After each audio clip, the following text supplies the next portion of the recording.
not going to believe what they hide inside our face masks. Sus, maniwala.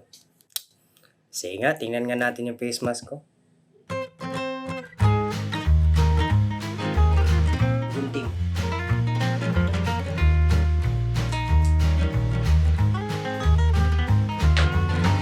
So, try natin kung meron ngang nilalagay ang mga chinoy sa mask natin. Alam nyo, di naman ako nagpapaniwala sa mga ganyang bagay eh. Lalo na kung sa social media pinopost.